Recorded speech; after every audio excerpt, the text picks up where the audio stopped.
Hi friends, ದಿವ್ಯ ಅಡುಗೆ ಮನೆ ಆ್ಯಂಡ್ ಲೈಫ್ ಸ್ಟೈಲ್ ಚಾನಲ್ಗೆ ಸ್ವಾಗತ. ನಾನಿವತ್ತು ಶಿವರಾತ್ರಿ ಹಬ್ಬಕ್ಕೆ ತಂಬಿಟ್ಟು ಮಾಡೋದು ಯಾವ ಥರ ಅಂತ ತೋರಿಸ್ತಾ ಇದ್ದೀನಿ. ಇದು ಹುರಿದಕ್ಕಿ ತಂಬಿಟ್ಟು ತುಂಬ ಸುಲಭವಾಗಿ ಮನೇಲೇ ಮಾಡ್ಕೋಬೋದು, ತುಂಬ ಟೇಸ್ಟಿಯಾಗಿರುತ್ತೆ.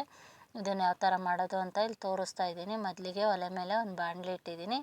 ಅದಕ್ಕೆ ಒಂದು ಕಪ್ಪಷ್ಟು ಅಕ್ಕಿ ಹಾಕ್ಕೊಳ್ತಾ ಇದ್ದೀನಿ. ನೀವು ಯಾವ ಅಕ್ಕಿ ಬೇಕಾದರೂ ಬಳಸ್ಬೋದು. ನಾನಿಲ್ಲಿ ರೇಷನ್ ಅಕ್ಕಿ ಹಾಕ್ಬಿಟ್ಟು ಹುರ್ಕೊಳ್ತಾ ಇದ್ದೀನಿ. ಚೆನ್ನಾಗಿ ಮೀಡಿಯಮ್ ಫ್ಲೇಮಲ್ಲಿ ಹುರ್ಕೋಬೇಕು. ಜಾಸ್ತಿ ಸೀದೋಗೋ ಥರ ಹುರಿಬಾರ್ದು, ಸ್ವಲ್ಪ ಕಲರ್ ಚೇಂಜ್ ಆಗೋವರೆಗೂ ಹುರಿದ್ರೆ ಸಾಕು. ನೋಡಿ ಈ ಥರ ಇವಾಗ ರೆಡಿಯಾಗಿದೆ ಇದು. ಇದನ್ನು ತಣ್ಣಗಾಕಿಟ್ಟು ತಣ್ಣಗಾದ್ಮೇಲೆ ನಾವು ಪೌಡ್ರ್ ಮಾಡ್ಕೋಬೇಕು.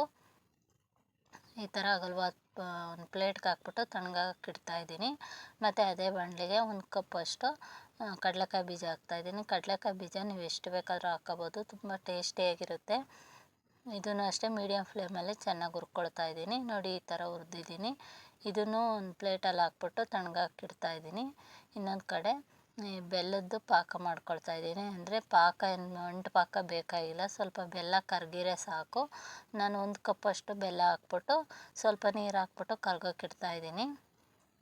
ನಿಮಗೆ ಸಿಹಿ ಎಷ್ಟು ಬೇಕೋ ಅಷ್ಟು ಹಾಕ್ಕೋಬೋದು. ಈ ಕಡೆ ಅಕ್ಕಿ ಎಲ್ಲ ತಣ್ಣಗಾಯಿತು, ಅದನ್ನು ಪೌಡ್ರ್ ಮಾಡ್ಕೊಳ್ತಾ ಇದ್ದೀನಿ. ನೋಡಿ ಇಷ್ಟು ಪೌಡ್ರ್ ಆದರೆ ಸಾಕು.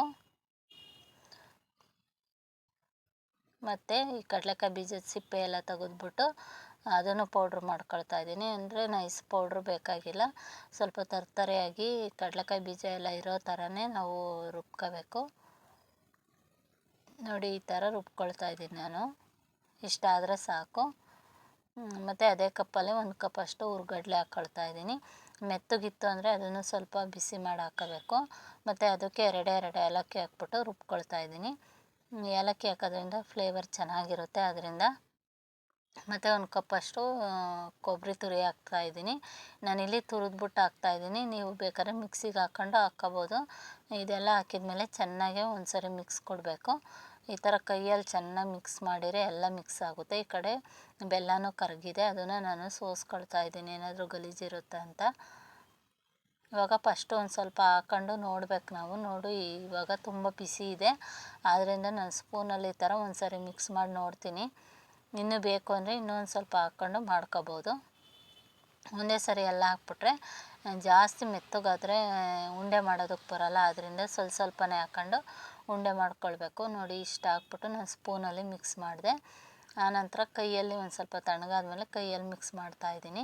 ಸ್ವಲ್ಪ ಉಗುರು ಬೆಚ್ಚಗಿರಬೇಕಾದ್ರೆ ಉಂಡೆ ಕಟ್ಟಬೇಕು, ಆವಾಗ ಚೆನ್ನಾಗಿ ಬರುತ್ತೆ ಶೇಪೆಲ್ಲ. ನಾವೆಲ್ಲ ತಣ್ಣಗಾದ್ಮೇಲೆ ಕಟ್ತೀವಿ ಅಂದರೆ ಅದು ಉಂಡೆನೇ ಬರೋಲ್ಲ. ಇನ್ನೊಂದು ಸ್ವಲ್ಪ ಬೇಕಾಯಿತು, ಅದರಿಂದ ಸ್ವಲ್ಪ ಹಾಕ್ಕೊಂಡೆ. ಇನ್ನೊಂದು ಸ್ಪೂನಷ್ಟು ಮಿಕ್ಕಿದೆ ಅಷ್ಟೇ ಬೆಲ್ಲದ ರಸ, ಬೇಕಾದ್ರೆ ಅದನ್ನು ಹಾಕ್ಕೊಂಡು ಕಟ್ಬೋದು, ಜಾಸ್ತಿ ಮೆತ್ತಗಾಗ್ಬಿಡುತ್ತೆ. ಆದ್ದರಿಂದ ನಾನು ಇಷ್ಟೇ ಹಾಕ್ಕೊಂಡು ಕಟ್ತಾಯಿದ್ದೀನಿ. ನೋಡಿ ಈ ಥರ ಪ್ರೆಸ್ ಮಾಡಿ ಕಟ್ಟೋದ್ರಿಂದ ಉಂಡೆ ಹೊಡೆಯಲ್ಲ. ನೀವು ಎರಡೂ ಕೈಯಲ್ಲಿ ಬೇಕಾದ್ರೆ ಪ್ರೆಸ್ ಮಾಡಿ ಕಟ್ಬೋದು ಈ ಥರ. ನೋಡಿ ಎಷ್ಟು ಚೆನ್ನಾಗಿ ಬಂದಿದೆ, ನೋಡೋಕ್ಕೂ ಚೆನ್ನಾಗಿರುತ್ತೆ, ತಿನ್ನೋದಕ್ಕಂತೂ ತುಂಬ ಚೆನ್ನಾಗಿರುತ್ತೆ. ನೋಡಿ ಇದೇ ಥರ ನಾನು ಎಲ್ಲ ಉಂಡೆಗಳನ್ನೂ ಕಟ್ಟಿ ಇಟ್ಕೊಂಡಿದ್ದೀನಿ. ಎಷ್ಟು ಚೆನ್ನಾಗಿ ಬಂದಿದೆ ನೋಡಿ. ನಾನು ಇದೇ ಥರ ಎಲ್ಲ ಉಂಡೆನೂ ಕಟ್ಕೊಂಡಿದ್ದೀನಿ.